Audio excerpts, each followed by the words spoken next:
ანსამბლი ერისიონის რუსეთში ვიზიტთან დაკავშირებით სოციალურ ქსელ Facebook-ში საპროტესტო ჯგუფები შეიქმნა. ცეკვისა და სიმღერის სახელმწიფო აკადემიური ანსამბლი რუსეთში უკვე გაემგზავრა 5-დან ბოლო 2 კონცერტი 9 და 10 მარტს. კრემლის სასახლის მთავარ სცენაზე გაიმართება. დეტალები ნახეთ ჩვენს რეპორტაჟში. ქართული სახელმწიფო ცეკვისა და სიმღერის აკადემიურ ანსამბლ ერისიონის რუსეთში დაგეგმილი ტურნე ყოფილი მაღალჩინოსნებისა და საზოგადოების დისკუსიის თემად იქცა. ანსამბლი გუშინ გაემგზავრა. კონცერტები კრასნოდარში, როსტოვსა და მოსკოვში, კერძოდ კი კრემლის სახელმწიფო დარბაზში ჩატარდება. თუმცა მანამდე სოციალურ ქსელში ასეთი განცხადებები გაჩნდა. ანსამბლი ერისიონი მოსკოვში მიემგზავრება გასტროლებზე. ვფიქრობ, ეს არის ერთ-ერთი ყველაზე უფრო სამარცხვინო ფურცელი ქართული კულტურის ისტორიაში. დამცირებული და ოკუპირებული ქვეყნის მხრიდან ასეთი ნაბიჯი უაღრესად მახინჯი და სრულმდაბალი ქმედებაა. სანამ ჩვენი ოკუპაციის საკითხი ჩვენთვის ასიკეთოდ გადაწყვეტილი არ არის, მოსკოვის სცენაზე ქართული ცეკვა ჩემთვის აგვისტოს ომში დაღუპული ბიჭების საფლავებზე ცეკვის ტოლფასია. თამარ ჩერგოლიაშვილი ერთ-ერთია, ვინც ერისიონის მოსკოვში ვიზიტი უარყოფითად Facebook-ის საკუთარ გვერდზე შეაფასა. საკუთარ პოზიცია ჟურნალ ტაბულოს რედაქტორი ასე განმარტავს. მუღეშის აქციელია ერისიონის მხრიდან იმ შენობაში ცეკვა თამაში, რომლის მეშვეურებმაც ჩვენს 9 მილიონამდე თანამემამულეს სახკარი წაართვეს.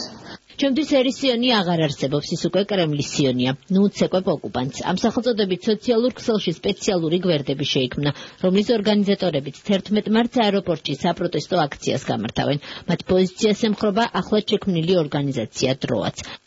ერისიონის ტურნეს ნაადრევად მიიჩნევს კულტურისა და ძეგლთა დაცვის მინისტრის მოადგილე. მარინი მიზანდარი განმარტავს, რომ ანსამბლის ვიზიტი სამინისტროს არ დაუფინანსებია. კულტურის სამინისტროს მხარდაჭერ დაფინანსებით ეს გასვლა არ განხორციელებულა. პირადად ჩემი აზრი, მაინც ის იქნებოდა, რომ ალბათ კრემლში არ უნდა გამართულიყო ამ ეტაპზე ეს კონცერტი. პროტესტ სოციალურ ქსელში Facebook-ით უპასუხა ანსამბლმა ერისიონმა. სამწუხაროდ ჩვენი ქვეყანა თავისი არსებობის ისტორიაში ხშირად კარგავდა საკუთარ შვილებს, რომლებიც დღემდე თითოეულ ქართველს ძალიან გვტკივა. აქედან გამომდინარე საქართველოს არასოდეს ემღერებოდა და ეცეკვებოდა, მაგრამ სწორედ მათმა სისხლმა და თავდადება მოგვიტანა. დღემდე ის გენი, რასაც ქართული კულტურა ჰქვია, დარწმუნებული ვარ 2008 წელს საქართველოსთვის დაღუპული ბიჭების მიზანი საქართველოს სიძლიერე იყო. ქვეყნის სიძლიერე კი რწმენა, კულტურა და ხალხის ერთობაა. გონს მოვეგოთ და ერთმანეთის ჭამასა და გინებას თავი დავანებოთ.